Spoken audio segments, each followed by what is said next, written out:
Praise the Lord. I greet you very good morning in the precious name of our Lord and Savior Jesus Christ.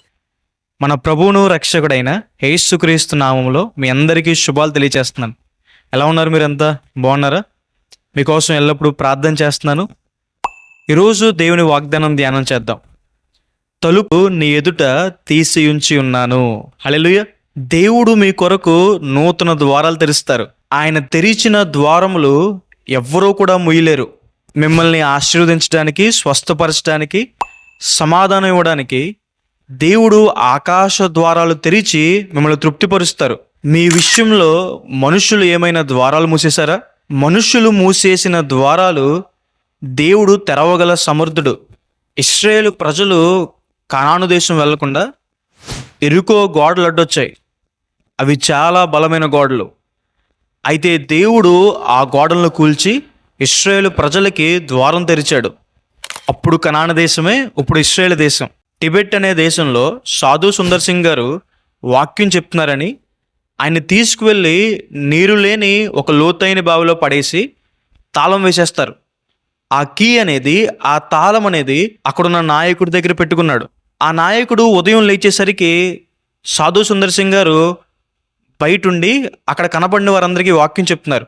ఆయన తాళం check చేసుకుని ఆ key తన దగ్గరే ఉందని తెలుసుకుని సాధు సుందర్ సింగ్ గారి దగ్గరికి వెళ్ళి, కీ నా దగ్గరే ఉంది కదా, ఎలా బయటకు వచ్చావు అని అడిగితే సాధు సుందర్ సింగ్ గారు చెప్పారు, మనుషులు మూసిన ద్వారాలు నా దేవుడు తెరుస్తాడు అని. మీ జీవితంలో కూడా దేవుడు గొప్ప ద్వారాలు తెరుస్తారు. మన జీవితంలో దేవుడు ఎప్పుడు ద్వారాలు తెరుస్తారు? బైబిల్లో రాయబడింది, తట్టుడి మీకు తీయబడును అని. విశ్వాసంతో పట్టుదల కలిగి విసిగిపోకుండా ఎవరైతే ప్రార్థన చేస్తారో వారి కొరకు దేవుడు ద్వారాలు తెరుస్తారు. రెండవదిగా, దేవుణ్ణి వెంబడించే వారికి దేవుడు ద్వారాలు తెరుస్తారు. పేతురు గారిని తీసుకెళ్లి చెరసాల్లో పెట్టేశారు. ఆయన చుట్టూ 16 మంది సైనికులు కాపలాగా ఉన్నారు.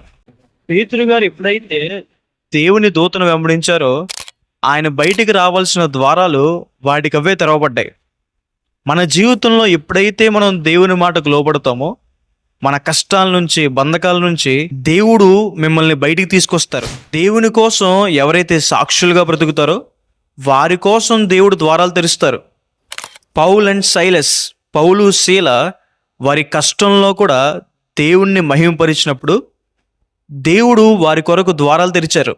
కాబట్టి ఈ వాగ్దానం విశ్వసించండి. దేవుడు మీ జీవితంలో నూతన ద్వారాలు తెరుస్తారు. అవి ఎవరో కూడా మిగిలేరు. ప్రార్థన చేసుకుందాం. సర్వశక్తి మందిర, జీవంగల దేవైస, ప్రభువా మీకు వేలాది వేలాది వందనాలు వేసా. ఈరోజు ఈ వాగ్దానం ద్వారా మాతో మాట్లాడినందుకు దేవా, ప్రభువా మీకు వందనాలు. ప్రియులు ఎంతమంది అయితే ఈ వాగ్దానం వీక్షిస్తున్నారో వారి జీవితంలో మేలు చేయండి. మీ సహాయం సహకారం అందించండి. ప్రభా వారి కొరకు నూతన ద్వారాలు తెరవండి. జాబ్స్లో, బిజినెస్లో, ప్రభా స్టడీస్లో, ప్రభా స్వస్థతకి, ప్రభా సమాధానానికి, ప్రభా విడుదలకి మీరే ద్వారాలు తెరవండి. కృప చూపించమని, గొప్ప ఆశీర్వాదం దయచేయమని. అలాగే తండ్రి, మనుషులు ఎవరైనా ద్వారాలు మూసేస్తే ప్రభా ఆ ద్వారాలు కూడా తెరవండి. వారిని ఆశీర్వదించండి. గొప్ప కృపను చూపించమని యేసు నామమున అడిగి వేడుకుంటున్నాను తండ్రి. ఆమేన్. God bless you. God bless India.